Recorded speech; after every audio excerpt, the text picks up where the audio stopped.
नमस्ते। आज मैं आपसे कुछ बात पूछने वाला हूँ। देखो, हमारा अभी का जो लाइफस्टाइल है उसमें अगर आप लोग देख रहे हैं तो डायबिटीज का तो हम लोग कैपिटल बंद ही चुके हैं, पर बहुत सारे ऐसे डिसऑर्डर्स, ऐसा सब चीजें, बीमारियां हमारे अंदर देखने को मिल रहा है जो आज तक शायद बहुत कम था। बहुत ही वाइडली देखने को मिलता है, चाहे वो टाइप 1 डायबिटीज हो या रोमेटिक आर्थराइटिस है या इवन जीबी सिंड्रोम है। तो ये सब जो बीमारियां है, it's a type of auto immune disease. तो ये क्यों हो रहा है? क्या हमारा शरीर का कुछ खामी है या कुछ और ही चल रहा है? तो आइए आज हम इसको थोड़ा सा समझने की कोशिश करते हैं। जो इम्यून सिस्टम है, तो इसका एक महत्वपूर्ण पार्ट है टी सेल। तो ये जो टी सेल है वो हमारे जो स्टेम सेल है, बोन मेरो के अंदर जो स्टेम सेल है, वो ये टी सेल को बनाते हैं। और ये इमैच्योर टी सेल ही ब्लड स्ट्रीम में, खून में ट्रैवल करके एक ग्लैंड है हमारे शरीर के अंदर, थाइमस ग्लैंड, और उसके अंदर ये पहुंचते हैं इमैच्योर टी सेल। और वहां पे ये थाइमस ग्लैंड के अंदर उसका ट्रेनिंग होता है। तो थाइमस जो है वो है हमारा एकेडमी, शरीर का आर्मी एकेडमी। तो ये थाइमस क्या करता है? देखो, इससे पहले एक हम और एक बात करते हैं। हमारा बॉडी में बिलियंस टुगेदर सेल्स है, हमारा बॉडी ही सेल्स से बना है, और ये हर एक सेल के पास उनका एक आइडेंटिटी है, और वो आइडेंटिटी ही उसको ये हमारा है या बाहर का है, ये दिशा तय करता है।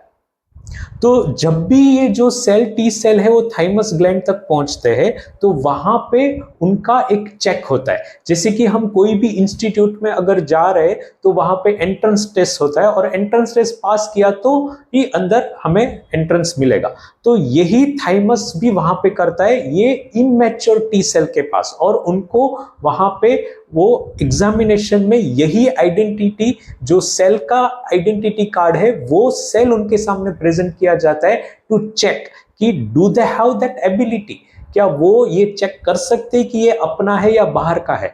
और अगर ये चेक कर पाए टी सेल तो इनको एंट्री मिलता है, और फिर एक रिग्रस प्रोसेस में से उनको पसार होना होता है। तो ये check after thousand of cell, सिर्फ फ्यू सेल, शायद 40 से 50 सेल, हजारों सेल में से सिर्फ 40 से 50 सेल ही ये इमैच्योर, क्योंकि ये तो अभी भी इमैच्योर है, यानी कि पुख्त हुए ही नहीं है, तो वो आइडेंटिफाई कर लेते हैं और ये थाइमस ग्लैंड के अंदर प्रवेश होता है।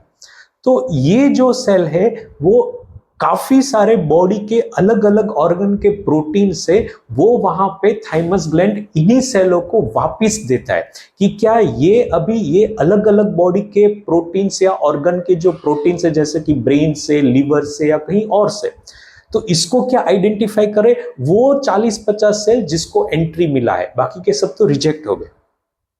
तो ये 40-50 जो सेल है, वो ये जो अलग अलग बॉडी के प्रोटीन्स है उनको किस तरीके से आइडेंटिफाई कर रहा है, ये अंदर देखा जाता है। अगर यहां पे ये प्रोसेस में टी सेल ने बाइंडिंग जो है वो रिसेप्टर के साथ थोड़ा हेवी बाइंडिंग कर दिया, तो एक खतरा बॉडी आइडेंटिफाई करता है, थाइमस ग्लैंड आइडेंटिफाई करता है कि ये जो सोल्जर है वो थोड़ा स्ट्रांग है, और ये सोल्जर कभी ना कभी अपने ही सिस्टम के साथ मारामारी कर सकता है, या अपने ही सिस्टम को लड़ लेगा या डिस्ट्रॉय करेगा। तो ऐसे जो सेल होते, उनको बॉडी अपने आप ही एक सुसाइडल प्रोग्राम का भाग बना देती है, जिसको बोलते हैं एपोप्टोसिस।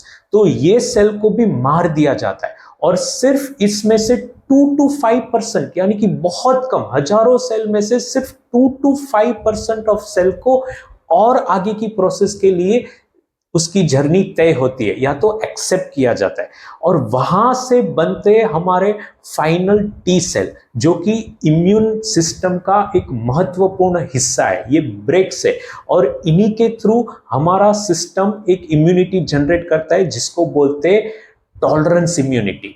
तो ये जो बॉडी का प्रोसेस है, ये बहुत ही ज्यादा विग्रस है, बहुत ही ज्यादा हार्ड है।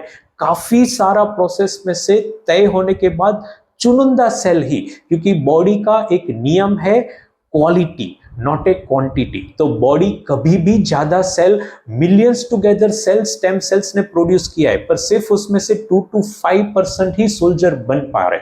तो इतना रिग्रेस होने के बाद अगर हमारा इम्यून सिस्टम हमारे सोल्जर को बना रहा है और ये सोल्जर हमारे जीवन के दरमियान हमारे ही सेल को डिस्ट्रॉय कर रहे हैं, या कैंसर के सेल को जिसको डिस्ट्रॉय करना ही है पर वो नहीं कर पा रहे, तो अगर ये सिस्टम में कहीं ना कहीं कुछ ऊंच नीच हो रहा है तो क्या ये बॉडी का गलती है? तो बॉडी का या सिस्टम का ये गलती नहीं है, ये गलती कहीं और हो रहा है। तो आगे आगे एपिसोड में हम समझेंगे कि कहां पे क्या गलती हो रहा है। धन्यवाद।